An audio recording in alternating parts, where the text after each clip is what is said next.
Welcome back to Celebrity Radio. It's Alex Belfield talking to some of the world's biggest stars and some of my favourite people. And we've got one for you today, live from Las Vegas. Frank Marino, how are you? I'm great. Thanks for having me on. I've just been watching you on my telly. You didn't expect me to say that, really, did you? I didn't expect that. The Last Laugh in Las Vegas is this new hit show on ITV, and it brings to life people who we watched our entire lives, these legends of comedy and show business who flew out to do this big variety show for you, and you were the guy responsible for making it entertaining. It seemed like you had a big job to do. I did.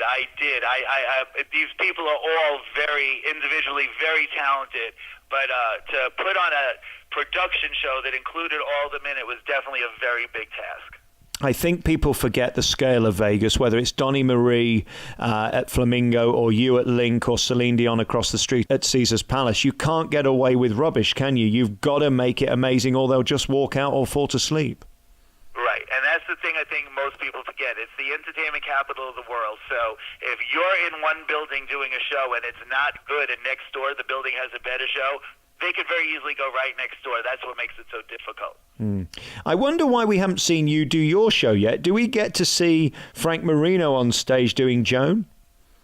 Well, let's put it this way. I don't know. Well, they still haven't revealed what I do, I guess, on episode 2. I haven't seen it. No, they haven't. You could tell me. Yeah, they haven't revealed that yet, so you're still the producer. So what's happening is people are seeing me give these people direction and advice and opinions, and they don't realize that I'm the longest-running headliner in Vegas, that I do an impersonation show. I impersonate Joan Rivers, but really made a name for myself from that. And they're like, who is this guy giving all this advice? Who does he think he is? I got to tell you, the fact that I have very big hair, very 80s hair, I'll call it, 1980s hair, is getting me a lot of flack. The first episode, it seemed like my hair was the star of the show. Well, I think it was, to be honest. And I guess with Twitter and social media, there's no such thing as a local TV show anymore. It's global, isn't it? It is. And I couldn't believe that I got phone calls telling me your hair is streaming on Twitter. I think that's what it is. When someone like you walks in a room, it's tricky because in England we're a little bit more downbeat and a little bit more ordinary. You're far from ordinary, are you, Frank? Yes. And then again, like it's Vegas, so you try to stand out and be a little bit over the top, and it's show business, which makes it even more flamboyant. So I guess they really just weren't ready for me yet. But I guess the good thing is they probably won't forget me. No, there is that. I was there for that final show, which we'll get to see on ITV3 in full, not on ITV1. It was a terrific night. It went on quite a bit, but they really did shine and they did you proud. Were you happy with the week generally? I really was. I had my concerns throughout the whole process. But in the end, I was very proud of all of them. And can I tell you what I love the most? To see the smiles on their faces when they went out to do this thing that they said was their dream, to perform in Vegas. It was so nice that I was able to be a part of making somebody's dream come true. That's what was really special to me. I remember last week you made a couple of comments, especially to Bernie Clifton, who's a good friend of mine, by the way, that you didn't quite get his chicken or the ostrich. Variety is a very unique type of entertainment. Do you not have that in America? No, and I got to tell you something. As off the wall as I thought his act was, at the end, I will say this on the record, he actually was one of my favorites. He was absolutely extraordinarily over-the-top talented. And when he sings, which he doesn't do much in his act, but he does do, the singing voice, to me, is impeccable. Out of all of them, if they were singing, he had the best voice. And he is so lovable on stage that he just draws you in. He is. I mean, the one thing that I love about him is his warmth. You can't buy that, and he's immediately lovable, isn't he? And like you said, that's not something you could just put on an air and somebody's not going to pick up that you're faking it. He's genuinely a really good person and extremely talented. We hadn't seen him on telly for quite a long while, and then he came back on The Voice on BBC One. As you say, he's incredible. And for his age, lest we forget, he's over 80. Yeah, and I had no idea he was over 80. And to have the voice he has the voice. You listen to these people in America like Tony Bennett, and they're popular, but the voice is nothing compared to Bernie's. Yeah, incredible. And then we've got people like Sue Pollard, who I just love to bits. One of the most bonkers people I've ever met, but equally lovable. Yes, and that was the thing. Each and every one of them were lovable in their own way, and I think that's what let them stand the test of time, because they did have that draw that makes the audience just, go to them, get magnetized by them. If we can just talk about you for a few minutes. I mean, I look at your career and what you've achieved in Las Vegas. I've been covering Vegas for about 15 years, and it amazes me how quickly people come and go. You can open on Monday and be closed on Friday, but you've lasted longer than anyone else. It's an incredible success story of popularity. Congratulations on that.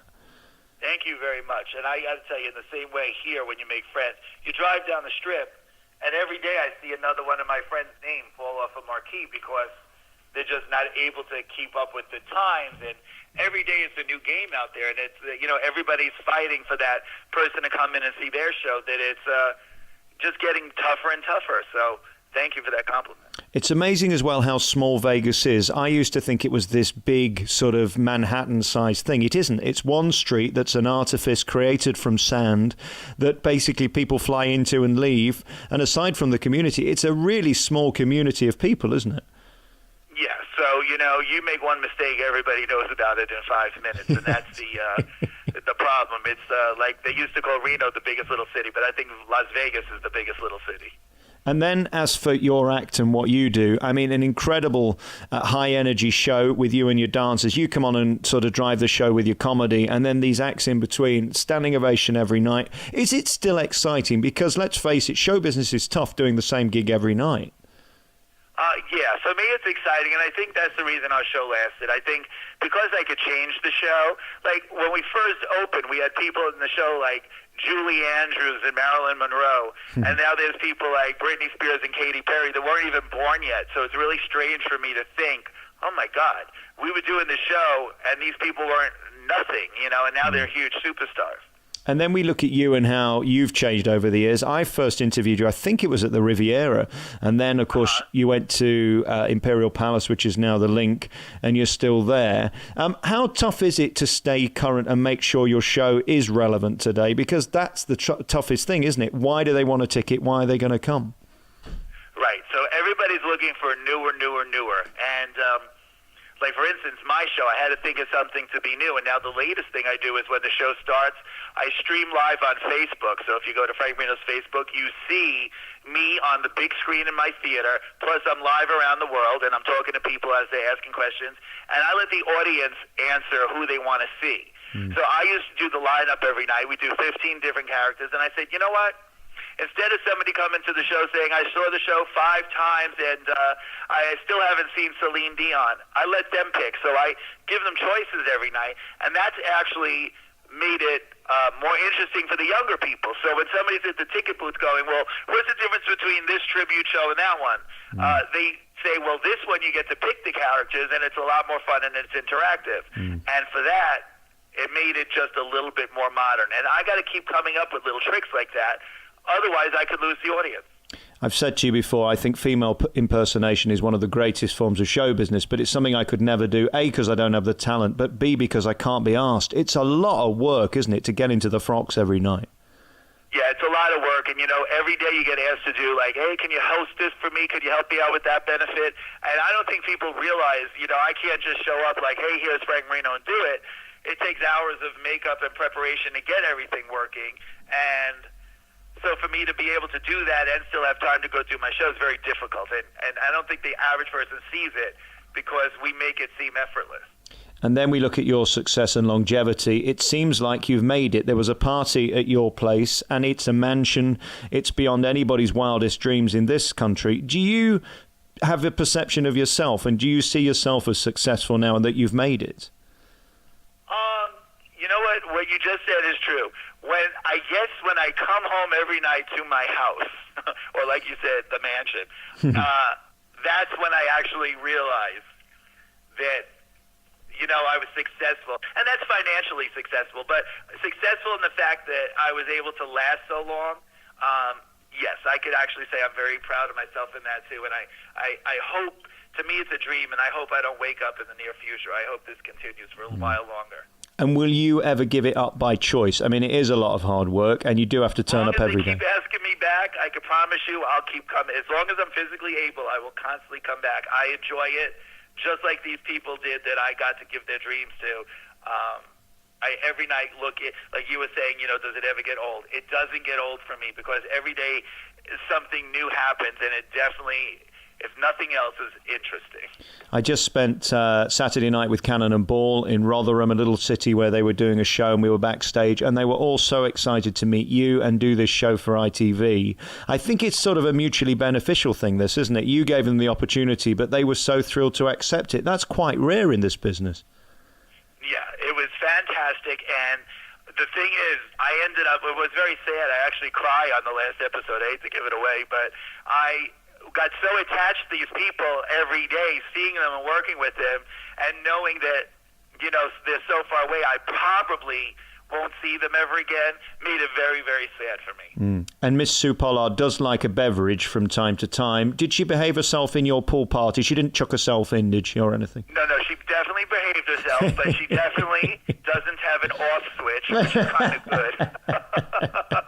She's always on, and I don't know where she gets that energy. I'm kind of jealous. And that is really her. Whether you see her at 8 o'clock in the morning or 8 o'clock at night, that is Sue. She is that person. Isn't that wonderful? Yep, she's like Niagara Falls.